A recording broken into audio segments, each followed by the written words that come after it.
Sandaigdigan, awitan ang Panginoon at puri ng kanyang ngalan, ipahayag ang kanyang pagliligtas sa lahat ng panahon.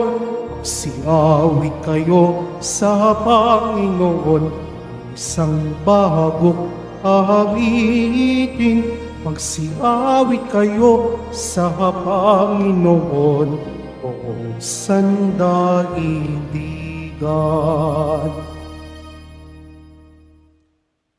May pagpapasalamat sa ating mga puso, pananalig sa kapangyarihan ng Diyos. Simulan natin ang ating pagdiriwang sa ngalan ng Ama at ng Anak at ng Espiritu Santo. Amen. Ang pagpapala ng ating Panginoong Hesukristo, ang pag-ibig ng Diyos Ama, at ang pakikipagkaisa ng Espiritu Santo, naway sumain yung lahat. At sumaiyo rin. Sa Ebanghelyo, matutunghayan po natin ng isang babaeng hentil na dahilan sa malubhang kalagayan ng kanyang anak ay lumapit sa Diyos, kay Jesus na isang Hudyo. Tayo man ay may mga daladalang mga pangangailangan. May mabibigat po tayong mga idinudulog sa Diyos. Kung kaya't lumapit tayo sa mapagpala at maawaing Panginoong Jesus Nazareno. Panginoong Jesus, sa mga pagkakataon po na kami ay nag-alinlangan sa iyong kapangyarihan, sa iyong karunungan, Panginoon, kaawaan mo kami. Panginoon, kaawaan mo kami. Sa mga pagkakataon na hinayaan namin ang aming mga pangamba at takot ang siyang bumalot sa aming buhay, Kristo, kaawaan mo kami. Kristo, kaawaan mo kami. Panginoong Jesus, sa mga pagkakataon na minaliit namin ang aming sarili at inihiwalay namin ang aming buhay, sa iyong kalooban, Panginoon, kaawaan mo kami. Panginoon, kaawaan mo kami. Kaawaan tayo ng mga pangyarihang Diyos, patawarin tayo sa ating mga kasalanan, at patnubayan tayo sa buhay na walang hanggan. Amen. Manalangin tayo. Ama naming makapangyarihan, lagi mong lingapin at patnubayan kaming mga kabilang sa iyong angkan. Sa tanging pag-asa naming ikaw ang nagbibigay, kami tangkilikin mo at laging subaybayan. Sa pamamagitan ni Hesukristo kasama ng Espiritu Santo, magpasawalang hanggan. Amen. Magsiupo muna po ang lahat. Pagbasa mula sa aklat ng Henesis. Sinabi ng Panginoong Diyos, hindi mainam na mag-isa ang tao. Bibigyan ko siya ng makakasama at makakatulong. Kaya lumikha siya ng mga hayop sa parang at ibon sa himpapawid. Inilapit sa tao at ipinaubaya dito ang pagbibigay ng pangalan sa mga iyon. Kung ano ang kanyang itawag, iyon ang magiging pangalan nila. Ang tao nga ang nagbigay ng pangalan sa lahat ng ibon at mga hayop, maging maamo o mailap. Ngunit wala isa man sa mga ito ang angkop na kasama at katulong niya. Kaya't pinatulog ng Panginoon ang tao. Samantalang nahihimbing, kinuha niya ang isang tadyang nito at pinaghilom ang laman sa tapat niyon. Ang tadyang na iyo'y ginawa niyang isang babae at inilapit sa lalaki. Sinabi ng lalaki, sa wakas, narito ang isang tulad ko. Laman ng aking laman, buto ng aking buto. Babae ang siyang itatawag sa kanya, sapagkat sa lalaki nagmula siya. Ito ang dahilan kaya iniiwan ng lalaki ang kanyang ama at ina upang sumama sa kanyang asawa, sapagkat sila'y nagiging iisa. Kapwa sila hubad, gayon may hindi sila nahihiya. Ang salita ng Diyos. Salamat sa Diyos. Mapalad ang sumusunod na taong may takot sa Diyos. Mapalad ang sumusunod na taong may takot sa Diyos. Mapalad ang bawat tao na sa Diyos ay may takot. Ang maalab na adhikay sumunod sa kanyang utos. Hindi siya magkukulang sa anumang kailangan. Ang buhay ay maligaya at uunlad ang kanyang buhay. Mapalad ang sumusunod na taong may takot sa Diyos. Sa tahanan, ang asawa ay parang ubas na mabunga. Bagong tanim na ulibo sa may dulang ang anak niya. Mapalad ang sumusunod na taong may takot sa Diyos. Ang sinuman kung ang Diyos buong pusong susundin, buhay niya ay uunlad at laging pagpapalain. Mula sa Siyon, pagpapala nawa ng Diyos ay tanggapin at makita habang buhay, pag-unlad ng Jerusalem. Mapalad ang sumusunod na taong may takot sa Diyos. Magsitayo na po ang lahat.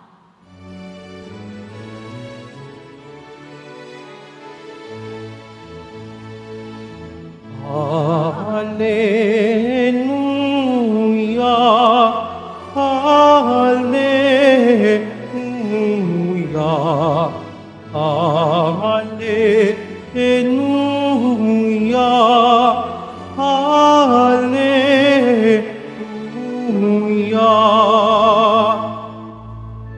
Sa kababaan ng loob, dinggin ang salita ng Diyos upang kayo ay matubos. Hallelujah, Hallelujah, Hallelujah, Hallelujah.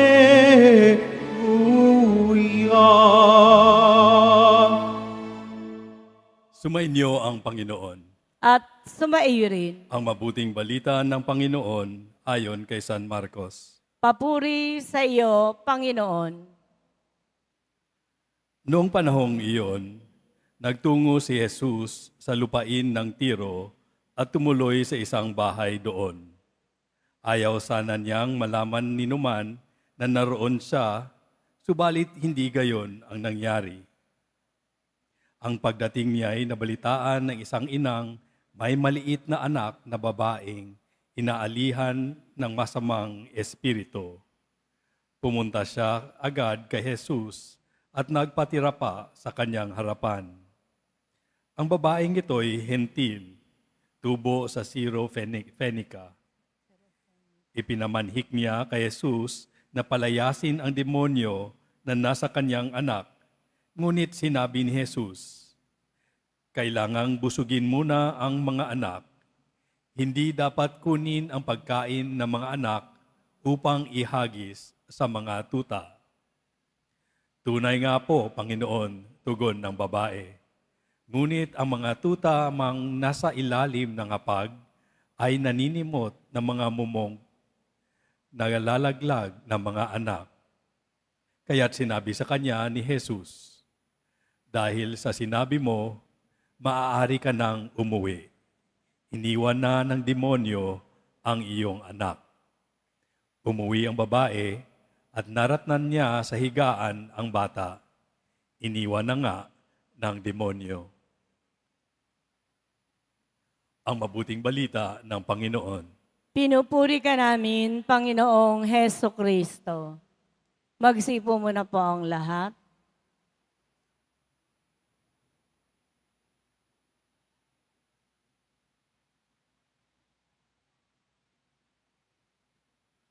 Sino po sa atin ngayon ay ang may mabigat na dinadala? Pakitaas ang kamay. Mabigat na suliranin. Sino po dito ang may mabigat na suliranin? walang trabaho, may sakit yung anak o yung magulang. Taas nga ang kamay. Kasama na din yung mga wala pang boyfriend hanggang ngayon, mabibigat na suliranin yung mga ganyan no? Hanggang ngayon, di ba? Ayan.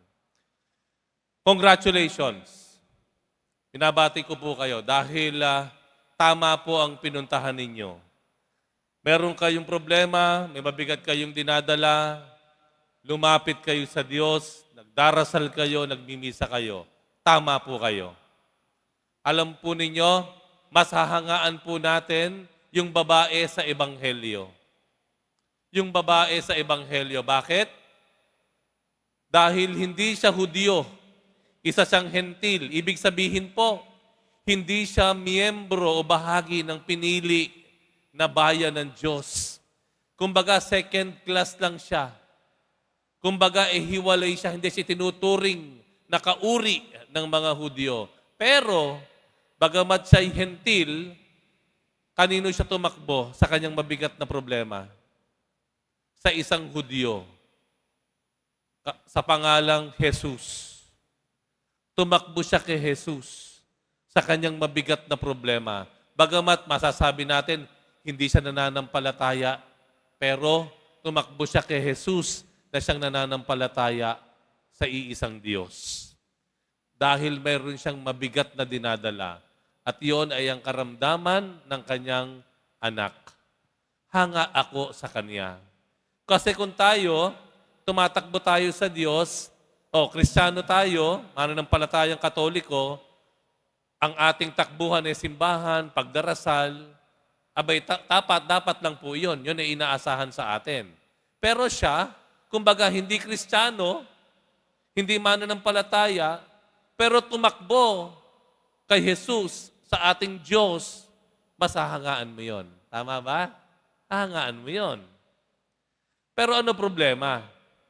Ito isang concern natin. Tayong mga Kristiyano Katoliko, bagamat naririto na ang ating Diyos sa piling natin, natatanggap natin sa sakramento, naririto na ang Diyos na makapangyarihan ng ating sinasamba at tinatawagan.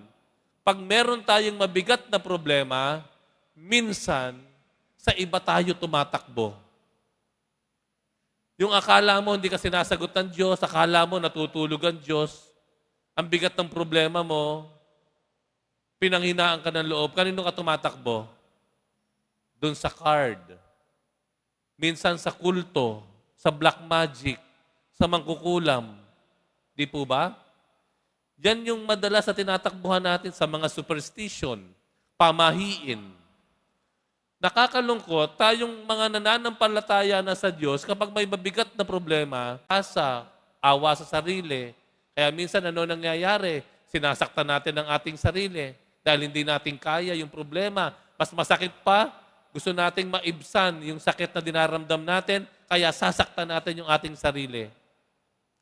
Ang tinatakbuhan natin, yung awa, mali rin po iyon. Ano ang mungkahi ng Panginoon sa atin? 3 bagay din. Kapag tayo ay may mabigat na problema, may dinadala tayo, una, pagdarasal. Prayer. At ano pinakamataas na uri ng panalangin? Banal na misa.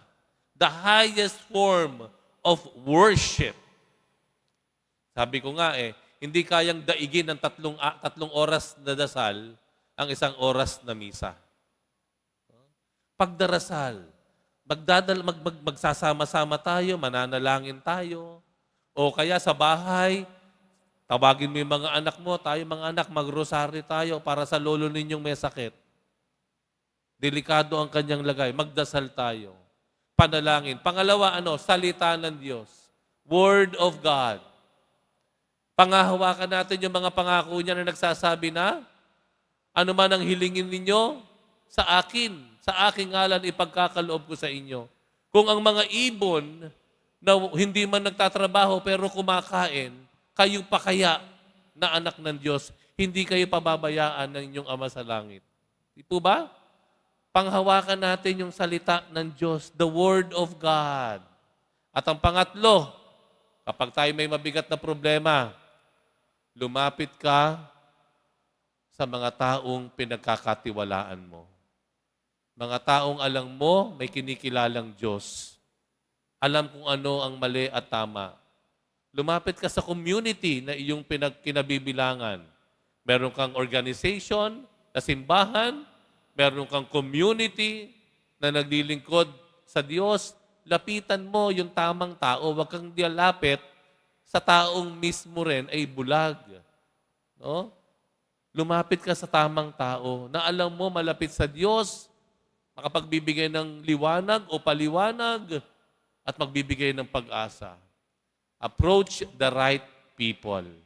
Mga tao na alam mo, malapit din sa Diyos, alam kung mali at ang tama. Nawa, hindi tayo tatakbo sa maling solusyon kapag tayo may dinadala. Kagaya nitong babae sa Ebanghelyo, hindi man siya Hudyo, pero lumapit siya sa Hudyo na si Jesus. Inaasahan tayo ng Diyos bilang isang ama na kung tayo may pangangailangan, lalapit tayo sa Kanya bilang Kanyang mga anak. Amen. Magsitayo na po ang lahat.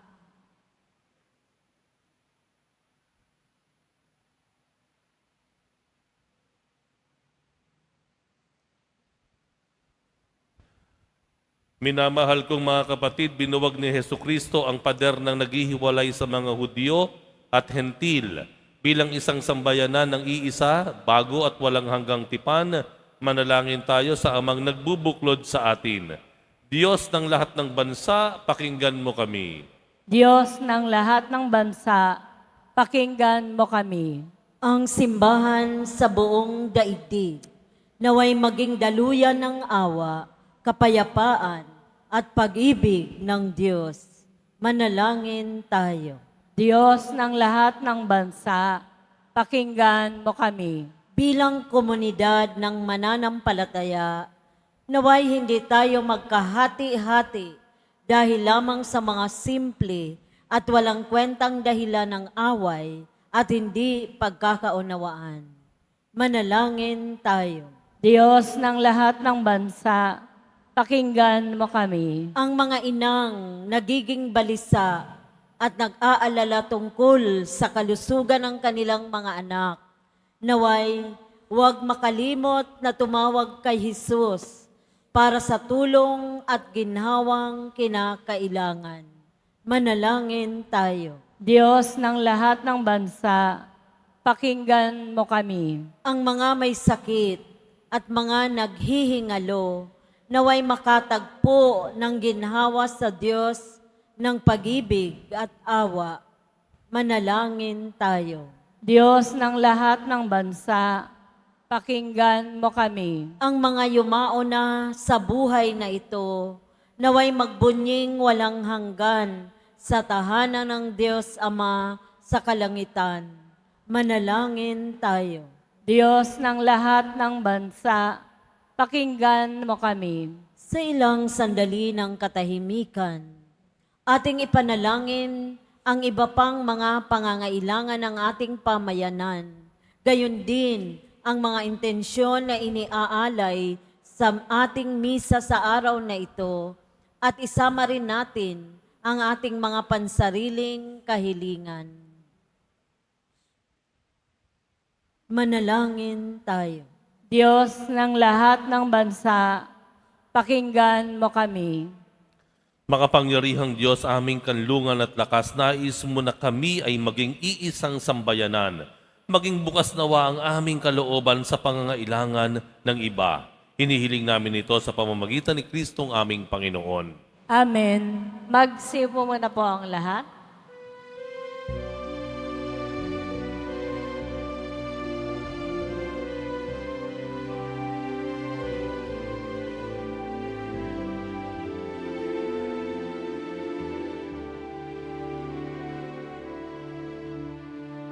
Maihandog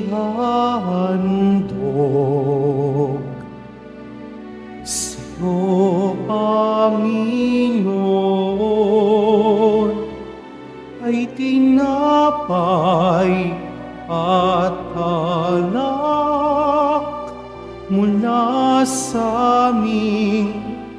umay sa iyong kabutihan. Aming ingalay ang tinapay at alak sa gisag ng aming buhay. Magsitayo na po ang lahat. Manalangin kayo mga kapatid upang ang paghahain natin ay kalugdan ng Diyos amang makapangyarihan. Tanggapin nawa ng Panginoon itong paghahain sa iyong mga kamay, sa kapurihan niya at karangalan sa ating kapakinabangan at sa buong sambayanan niyang banal. Ama naming lumikha, ang pagkait-inuming narito ay iyong ginawa upang mapalakas kaming mga mahihina. Ipagkaloob mong ito ay aming mapagsaluhan bilang pakikinabang sa buhay mong pangmagpakailanman. Sa pamamagitan ni Hesukristo kasama ng Espiritu Santo, magpasawalang hanggan. Amen. Sumainyo ang Panginoon. At sumaiyo rin. Itaas sa Diyos ang inyong puso at diwa. Itinaas na namin sa Panginoon. Pasalamatan natin ang Panginoong ating Diyos. Marapat na siya ay pasalamatan. Ama naming makapangyarihan, tunay ngang marapat na ikaw ay aming pasalamatan. Sa iyong paglingap at kagandahang loob, ang tao ay nilikha mo at pinangasiwa sa sansinukob. Sa hangad mong siya'y iwastong lubos, siya'y pinagdusa mo sa kanyang pagtalikod. Sa iyong paggiliw, iyong ipinahintulot na makabalik siya sa pamamagitan ni Kristo Jesus. Kaya kaisa ng mga anghel ang sisiawit ng papuri sa iyo, nang walang humpay sa kalangitan, kami nagbubunyi sa iyong kadakilaan. Santo, Santo, Santo, Panginoong Diyos ng mga hukbo, napupuno ang langit at lupa ng kadakilaan mo. O sana sa kaitaasan, pinagpala ang naparirito sa ngalan ng Panginoon. O sana sa kaitaasan, magsilhod po ang lahat. Ama naming banal, ikaw ang bukal ng tanang kabanalan, kaya't sa pamamagitan ng Espiritu, gawin mong banal ang kaloob na ito upang para sa amin ay maging katawan at dugo ng aming Panginoong Hesukristo. Bago niya pinagtiis ang kusang loob na maging handog, hinawakan niya ang tinapay, pinasalamatan kaniya, pinaghati-hati niya yon, iniabot sa kanyang mga alagad at sinabi, tanggapin ninyong lahat ito at kanin. Ito ang aking katawan na ihahandog para sa inyo.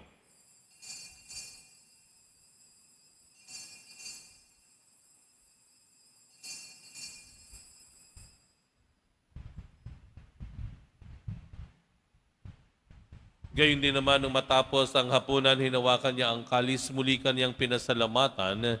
Iniabot niya ang kalis sa kanyang mga alagad at sinabi, tanggapin ninyong lahat ito at inumin, ito ang kalis ng aking dugo, ng bago at walang hanggang tipan, ang aking dugo na ibubuhos para sa inyo at para sa lahat sa ikapagpapatawad ng mga kasalanan. Gawin ninyo ito sa pag-alala sa akin.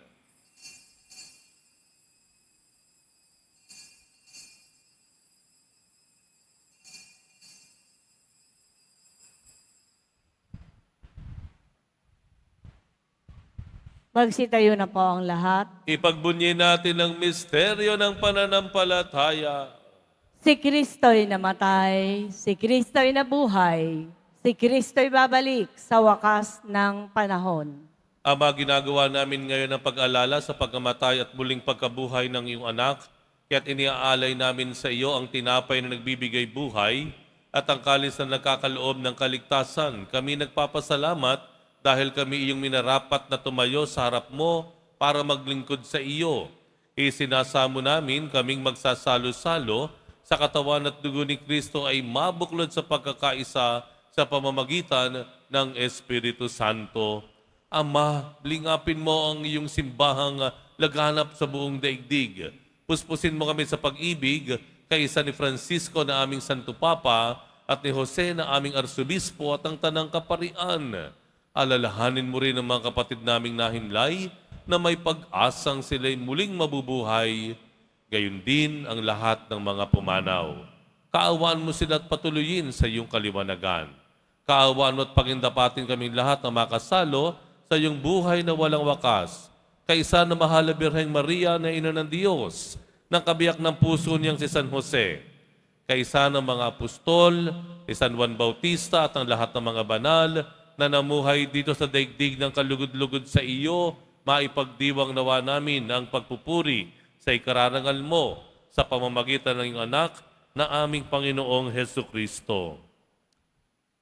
Sa pamamagitan ni Kristo, kasama niya at sa Kaniya, ang lahat ng parangal at papuri ay sa iyo, Diyos amang makapangyarihan, kasama ng Espiritu Santo, magpasawalang hanggan. Amen. Idalangin po natin ang kaharian ng Diyos ay mapasa atin at ang kanyang kalooban ay magawa nating sundin.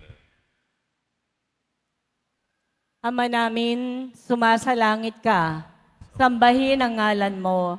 Mapasa amin ang kaharian mo. Sundin ang loob mo dito sa lupa para nang sa langit. Bigyan mo po kami ngayon ng aming kakanin sa araw-araw at patawarin mo kami sa aming mga sala para nang pagpapatawad namin sa nagkakasala sa amin. At huwag mo kaming ipahintulot sa tukso at iadya mo kami sa lahat ng masama. Hinihiling namin kami iadya sa lahat ng masama, pagkalooban ng kapayapaan araw-araw, iligtas sa kasalanan at ilayo sa lahat ng kapahamakan. Samantalang aming pinananabikan ang dakilang araw ng pagpapahayag ng tagapagligtas naming si Hesu Kristo. Sapagkat iyo ang kaharian at ang kapangyarihan at ang kapurihan magpakailanman. Amen. Panginoong Hesukristo, sinabi mo sa iyong mga apostol, kapayapaan ang iniiwan ko sa inyo, ang aking kapayapaan ang ibinibigay ko sa inyo. Tunghayan mo ang aming pananampalataya at huwag ang aming pagkakasala.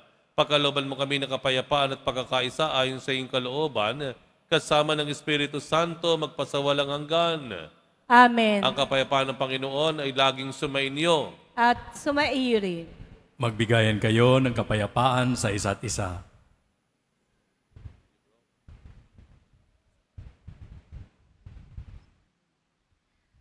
Kordero ng Diyos na nag-aalis ng mga kasalanan ng sanlibutan, maawa ka sa amin. Kordero ng Diyos na nag-aalis ng mga kasalanan ng sanlibutan, maawa ka sa amin. Kordero ng Diyos na nag-aalis ng mga kasalanan ng sanlibutan, ipagkaloob mo sa amin ang kapayapaan. Magsilud po ang lahat.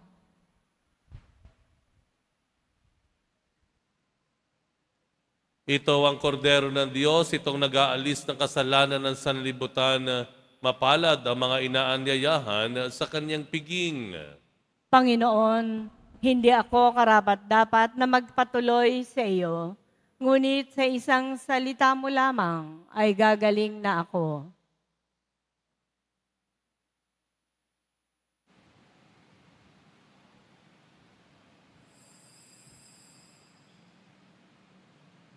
Para po sa lahat ng tatanggap ng banal na komunyon, sasagot po tayo ng amen. Pagkasabi po ng pare o ng lay ministers ng katawan ni Kristo at isubo po agad sa bibig bago umalis sa harapan ng pare o ng lay ministers. Sumunod po tayo at maraming salamat po.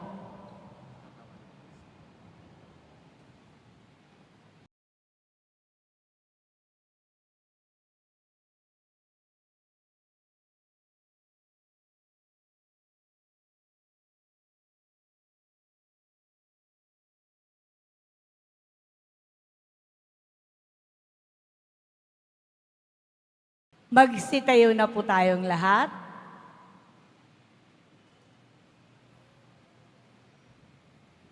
Manalangin tayo.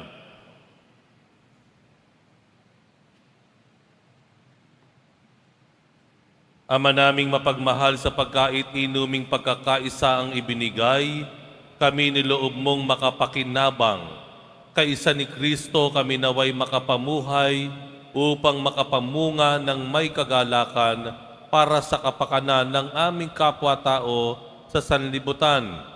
Sa pamamagitan niya kasama ng Espiritu Santo, magpasawalang hanggan. Amen. Sumainyo ang Panginoon. At sumaiyo rin. Mahal na poong Jesus Nazareno, inihayag mo sa pamamagitan ng krus ang walang maliw na pag-ibig ng Diyos sa sangkatauhan. Pakinggan mo ang kahilingan lalo na para sa mga nangangailangan ng iyong tulong at awa. Makamtan nawa namin ang iyong kasagutan ng may utang na loob na tinatanaw. Basbasan din po ninyo itong mga imahen at dasalan upang lalo kaming manalangin at magtiwala. Sa pamamagitan ng bendisyon na ito, naway lalo kaming maging mapaglingkod, masunurin at tapat sa iyo na aming maluwalhating Panginoon, magpasawalang hanggan. Amen. At pagpalain kayong lahat ng makapangyarihang Diyos, Ama at Anak at Espiritu Santo. Amen. Kumayo kayong taglay ang kapayapaan ng poong Jesus Nazareno. Salamat sa Diyos.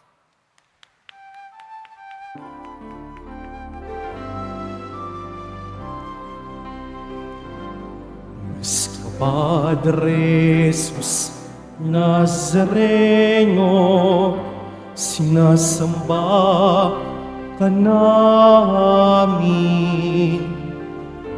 Pinipinto ka namin. Aral mo ang aming buhay at kaligtasan. Nuestro Padre Jesus Nazareno, iligtas mo kami sa kasalanan. Ang krus mong kinamatayan ay sagisag ng aming kaligtasan. Nuestro Padre Jesus Nazareno, dinarangal ka namin.